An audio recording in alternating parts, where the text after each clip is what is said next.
The boss has been reduced to 0 hit points. The Hobgoblin army has been defeated. You've come back to town. The celebration has occurred. Arcs have been tied off. The mayor has shaken your hand. You've received all of the gold from the adventure that you have just been on. And now we arrive at a strange, crucial, nebulous limbo of space called Downtime, which for me as a GM is an absolutely terrifying amount of space in an adventure. I'm absolutely mortified of Downtime, Matt. It scares the heck out of me as a GM. Because what do I do? Well, I don't know about you, but I can tell you, my character is going to spend their entire paycheck drinking and whoring until someone knocks on the door of their room in the brothel and says, "Come on, Big Dick the fucker. It's time to go on our next adventure." I suppose that is the simplest version of Downtime. Is literally it is wrapped up in less than a sentence that you move on from one to t'other. I am going to scratch that 100 gold off my character sheet, and I'm not going to miss it, even just for that one silly throwaway line. But you're right, this is actually a real big problem. Running Downtime is a massive problem. I've talked about at great length the fact that 5th edition... I was about to say, it feels like we're back at where the fuck are the dungeon crawl rules? It's like, hey, we are... I mean, like, I feel like I wake up in a cold sweat in the night, like, 5th edition! I feel like they've tried a few times in 5th edition to introduce something that feels fun for Downtime, and I've tried running their thing from Xanathar's in 5e, and it was not fun. That's the thing. Unfortunately, it's very difficult to make Downtime fun without accepting an amount of gamification. And if you are trying to be too rules light, 5th edition is not the only culprit here. The problem is 5th edition states from the outset that this is the sort of thing that ought to exist in your campaign, probably. The idea that downtime is a thing you might want to have and then gives you nothing for it. Other rules light systems seldom do that. They're not going, oh yeah, and then take a 3-week break between adventures. You figure out what's going to happen in that time, dickhead. It's the DNA of the old. It's modules. Yes. It's mega dungeons. It's like the idea of like you've sojourned through your mega dungeon. It's taken us a table 8 months to do so, and now you have all of this gold, which is also your XP. And what do you do with that gold? What do you do with that time? Exactly, and it used to have things for that. Certain classes would get certain things. I believe it was the fighting man would get a stronghold and stuff like that. Like there was stuff you could do. These days, 5th edition, genuinely the only thing remotely reminiscent of that I can even look at is the fact that the wizard has to buy things to add to their spellbook. That's something they can do, which is not only a downtime activity. I am trying to seek out these spells that I might purchase. It's also something to do with their gold that a lot of other characters don't particularly have. Which is why I'm not going to talk about 5th edition particularly for the rest of this episode, because it does it poorly, right? It doesn't give you rules to do that. I think, we could talk to Kingdom Come about sophisticated things to add on top of it. At the end of the day, a lot of it's just going to be freewheeling, man. You just need to sit down with your players ahead of the campaign and go, hey, think hard about what you want to do for your downtime. Tell me now, and I'll figure out some ways we can make that meaningful. But there's not going to be a table we can roll on. There's not going to be all these underlying rules, unless you want to go out of your way and buy something like Strongholds and Followers that helps deliver some of that, which you can totally do. Otherwise, you're just going to be freewheeling it. Come to peace with that now. I run a Pathfinder 2nd edition. Now, not only is it better, not only am I more handsome for doing so, not only do I have a knob the size of a burrito because I play Pathfinder 5th edition, 5th edition, 2nd edition. I'm from the future.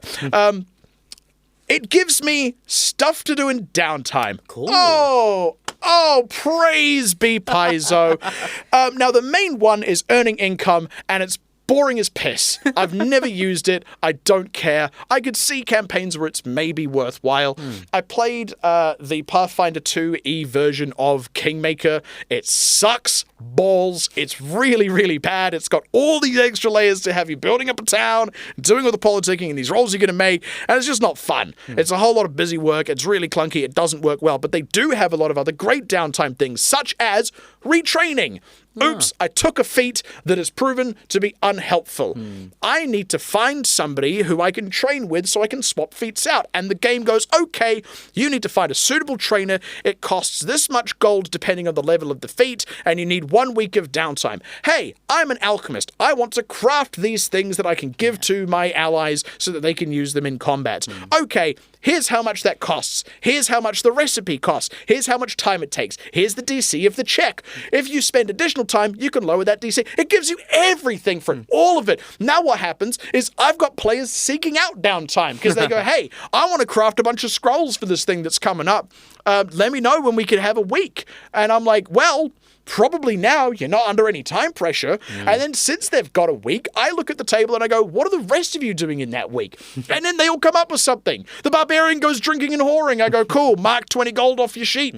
You're paying for the top quality whores, man. One of them is like, could I ride to the next town over to drum up rumors? And I'm like, not only is the answer yes, here's the rules for how you can do that. Here you go. Make this check. It's going to be a society check. Fantastic. You've found these rumors. Wonderful. Hey, I've got this feat that says when I find rumors, I find more fucking rumors. Great. You've got this additional wonderful. Your degree of success is increased by 1. It's all there for you. Now, I'm not saying switch to Pathfinder 2nd Edition. What I am saying is go find a system that actually has those downtime rules. Read them, understand them, and realize what they're doing. I could talk for 15 whole minutes and give you a whole suite of tools that you could use, or you could just read one of these books and you'll have them. You could immediately take all of the lessons from that and transpose them into whatever system you're already running, especially if it is, and it is, probability-wise, Pathfinder, my God, I'm getting mixed up on systems, D&D 5th edition. If you're running D&D 5th edition, you can just use those same ideas.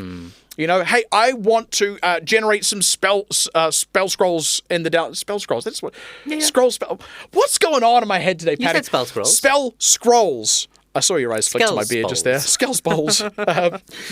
Anyway, the wizard goes, I want to generate some of those in the downtime and hand a few of them around to the party. And I go, yep, cool, that's going to cost this much per spell. I can probably Google it and find somebody who's figured out a chart that, has a nice conversion for that. Done. And then I go, well, everyone else, what are you doing while that's happening? And the rogue goes, I'm going to go carousing amongst the villains. I'm going to have some conversations in Thieves' Cant since I have that feature and it never otherwise comes up. And we're going to role play a brief scene of them thieves canting around town. And then they're going to make a check with their, with a relevant skill, and I'm going to go, you learn that the kingpin in this town, there is a conspiracy against him. Now, the players might not decide to get wrapped up in that at all. They might just leave that hook alone, or they might go, well, we've kind of got nothing in particular to do. Let's go pick a side. Let's go get into some trouble. Is there a payday to be had, I hear? I go that that's one of the core, downtime is a time to choose main quest or side quest. It's like, do we want to go do something disconnected and fun and jolly and tangential, or do we want to keep going along the main storyline? I have had, I've used it for exactly that, at a sort of arc conclusion, where I just looked across at everyone. I left a couple of little hooks, really small things related to particular character arcs, that they were going to need to follow up on in their own time. And I reached a point where I went, right, you've got a month. What are you guys going to do for that month? And I didn't say it in exactly these words, but what I was saying to them is, you are now picking whose arc you're going to follow next. You are deciding the direction you're going next. So, one of them bought a horse and rode up the coast to see if they could reconvene with a caravan they used to travel with that they'd heard had rolled through a nearby town recently. One of them went back to the magical academy that they had been at to do their wizard level up just in a little bit more of an in-university kind of way. The bard just, found a residency that they could drum up a bit of spare cash in their downtime. They all came up with something to do in that time because I gave them that time. But I also made it clear that at the end of it, they were going to reconvene and commit to a direction. And they did. Yeah, I'll often, downtime, I'll often migrate online and go between this session and the next session, we can talk about what your character's going to do. Some of it will play out at the table. Some of it is too dull to play out at the table. So let's just resolve it now online. And then the next time we come together, we'll resolve, we'll we'll get into the juice of the thing. We'll get to the decision point of what's there. Interesting. Sometimes that route has been taken, often like in my big West Marches game in particular, where it'll be like, you've been away for like 3 sessions. Like, so like, what have you, like, are there things you wish to do? What have you been up to in that time? A little bit. And then the other Drinking and whoring, of course. Well, in Drakenheim, it was a bit too dire for those circumstances, unfortunately. But we did... And the other thing that I did at the beginning of because in West Marches, there's always downtime. End of every ep, the adventurers begin, the adventurers ended. And when you come back, we just assume time has passed. Was that I built a 52 deck system where they drew a card. And it's like, you lost 75 gold. How did it happen? Or it's like, you've been sleeping badly. What's the reason for it? Or you've had a stroke of good fortune. And that became the prompt for everyone to create their downtime, to quickly explain their downtime before we got into the next thing. I've got 2 quick things I want to touch on here. The first is very quick. The first is if you are running Dungeons & Dragons 5th edition and you're using the gritty realism rest variant, first of all, I recommend it. I think it does a lot of good things for a campaign's pacing. It sort of evens out the long rest, short rest disparity that often exists in that system. But it does mean you're going to run headlong into a lot more downtime because you will be required to have entire weeks where everyone is resting and not getting up to anything too strenuous, which can include drinking and whoring, and it can include drumming up rumors, but it can't include going out and getting involved in a side quest for that week. It has to be a bit more self-contained. I think that the most active I would let that go is, your barbarian gets involved in a local bare knuckle boxing ring and wins a bit of prize money. That's as strenuous as I think you could reasonably let that sort of thing go. Yeah. So again, that's where I would recommend go look at another system that gives more tools for that and just transpose them in. I also just massively recommend the gritty realism rest variant in Dungeons & Dragons 5th edition. I think it's fantastic. It's a week for a long rest? A week for a long rest and an overnight for a short rest.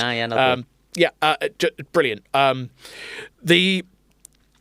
The other thing is gameplay loops. This is the other big thing you can do in downtime where you don't have to go buy a sourcebook for Pathfinder 2nd edition or any other system that has downtime baked into it by default. Add gameplay loops. It's a really, really cool thing you can do. When I say gameplay loops, what I mean is our main gameplay loop of Dungeons & Dragons, already any TTRPG, is, the next adventure, the next questy thing we're going to get involved in. This one requires a little bit more overhead, but let's say you have a semi-nautical setting for your current campaign. You've got the specific quests and things that you're getting up to. Here we're going to do this politicking on these islands that are having a spat over who's going to be the next ruler.